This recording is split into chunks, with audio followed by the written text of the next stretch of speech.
On this episode, staying warm when the power goes out.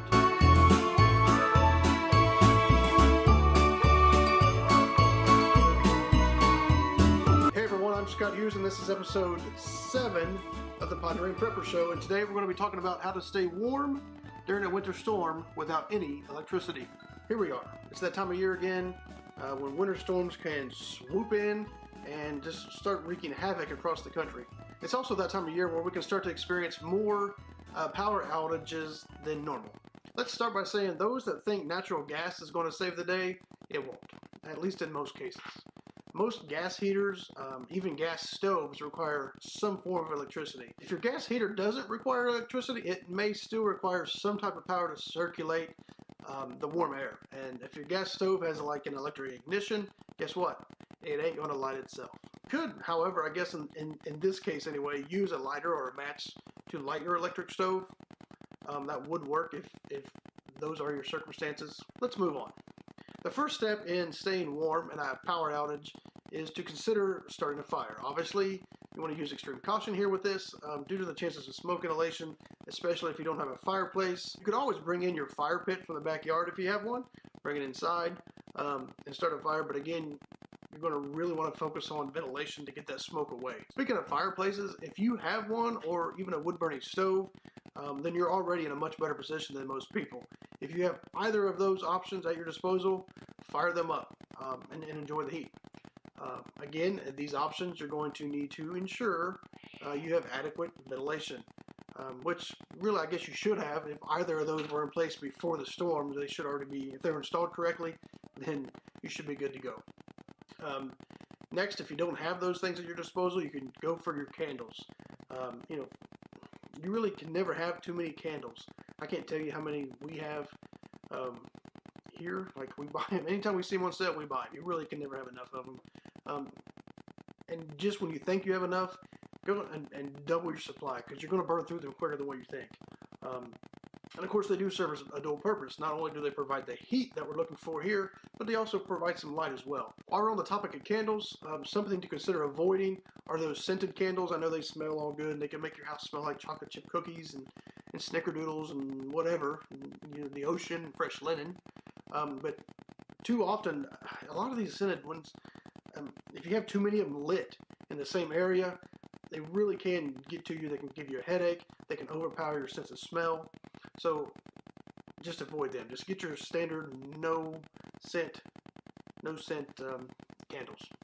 Something we used when I was growing up, even though we had a furnace, was a kerosene heater. Consider kerosene or propane lamps as a good source of heat. Be sure to keep a few extra gallons of propane or kerosene on hand to ensure you're going to keep them lit and going through the power outage. You can also, there's also those propane space heaters.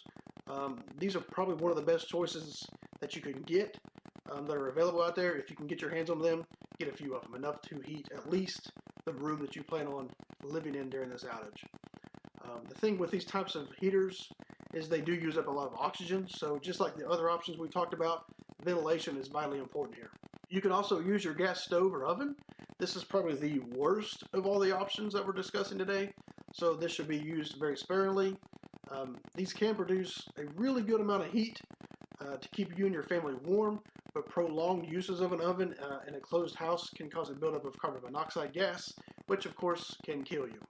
So if you plan on using this method, maybe use it for 5 minutes at a time, once an hour. Okay, so we've covered heat sources. Let's talk about what you can do to your house to keep the heat in and the cold out. First thing you want to look at is your windows. Make a trip around the house. Ensure all your windows are properly closed and sealed. If your house happens to have storm windows, make sure you've installed them correctly and they're sealed off as well. It's a good idea to keep some extra caulk, the removable caulk on hand. This can help you seal any aggressive windy cracks you find around your windows. If you don't have caulking, you can always use some tape and place some plastic over those cracks to keep them sealed off. You can use maybe old clothes or towels, just kind of stuff them up in there. Anything you can do to keep that wind from getting inside, especially the area that you're going to be staying in. Something else that's pretty cheap to buy are those thick, clear shower curtains. If you place them over your windows, they do a couple things. They help keep the cold out, but they also let the sun shine through, so it's going to help keep your room just a little bit warmer. And the last thing with your windows, you can hang thick curtains over them, which won't really help with the drafts coming in, but it will block some of the wind if it gets too fierce. Now, besides windows, you should also be sealing your doors. Start with weather stripping. It's easy, it's cheap. It should be the first thing you do. It can be done ahead of time, ahead of the storm, which is preferred in this situation. If you find yourself already in the storm, then you probably aren't watching this because the power's down. Anyway, and you don't have any weather stripping, then just like your windows, you can stuff towels, old clothes around the bottoms of them to help seal that draft to keep the cold air out. If you have some thumbtacks and old blankets that you're not using to stay warm, you could always hang them around the doors, which will help insulate the doors just a little bit. At least it'll block some of that cold air from making its way into your main area. This should also be done in any doorways leading from the room you're trying to heat. So in this case, heating one room is a lot easier than a few rooms or an entire floor. So pick a room, hang your blankets, and keep the heat source in that room. When you're trying to stay warm, it's a good idea to consolidate the bodies all in one room.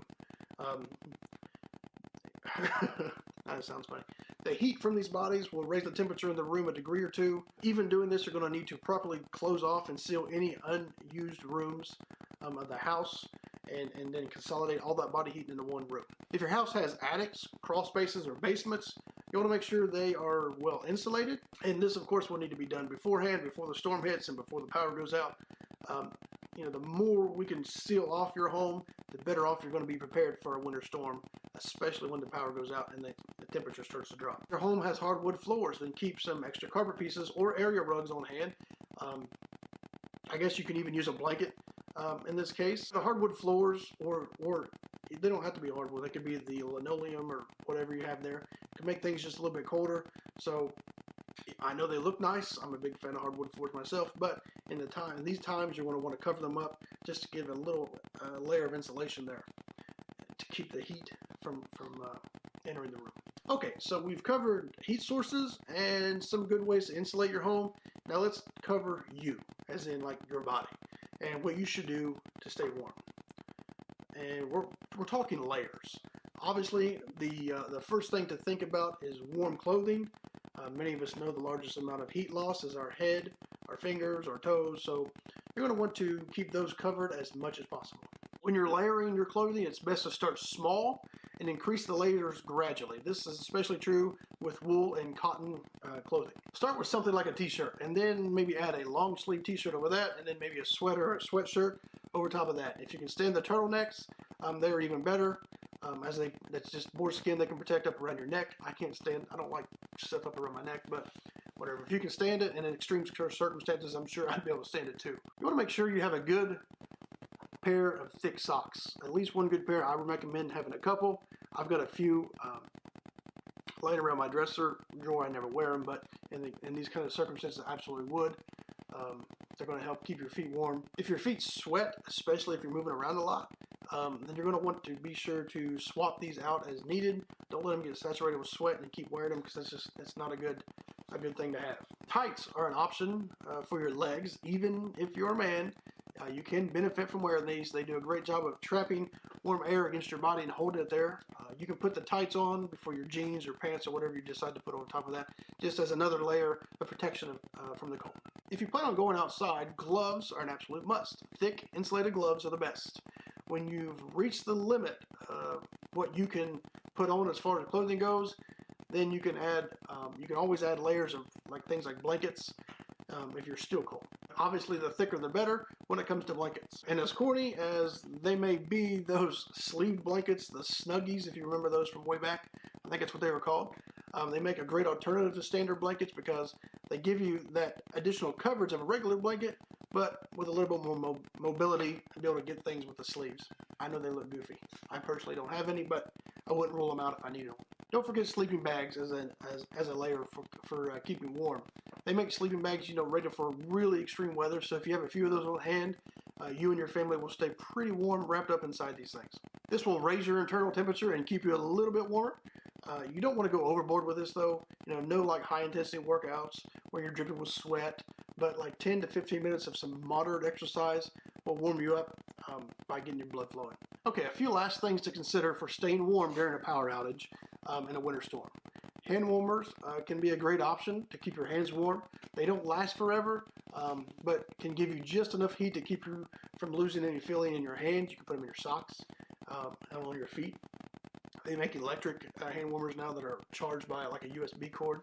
Something to look into. I will link it in the description of the video to show you one of those. Cooking can be another way for staying warm. If you happen to have some food on hand that needs cooked, and you have a method of cooking it, and you should, then this will double as a way to stay warm, or at least for while you're cooking it. If you'll be drinking any kind of warm drinks like coffee, tea, hot chocolate, things like that, that'll help. The process itself from boiling the water or whatever is going to help heat the little area that you're in, but it also will raise your body temperature enough, or raise your body temperature some to help keep your internal heat up and somewhat warm. Next, get close. Bring everyone together as close as possible. All that body heat is going to warm you up. The body heat will actually, it warms people up more than you realize. So get all snuggled up together and stay warm. The last thing I want to talk about is if you have a method to leave and it's safe to do so, then by all means get out. Find somewhere that does have heat, maybe a local shelter, or even your neighbors might let you in if you have nice neighbors and you're in good standings with them. Be sure you have enough fuel to get back just in case you can't find anywhere to go. Honestly, I wouldn't venture out unless I knew for sure there was a place that we could get to that would take us in and be where we would be in better situation than what we are sitting at home. Because the last thing you need is to be stranded on the side of the road during a storm powerful enough to knock the electricity out. Alright guys, that's going to do it for this episode of the Pondering Prepper. It's probably a short one today. Thanks again for watching. If you found any of this useful, be sure to hit that like button and share it with anyone you think might be able to use it. And we still have some of our EMP guides left. Our winter, or our blizzard preparedness survival notes has hit the printers and are on their way, so we'll be starting orders for them soon. If you're interested, let me know. You can still get these. I'll link to these in the description as well. Until next time, stay always ready, my friends.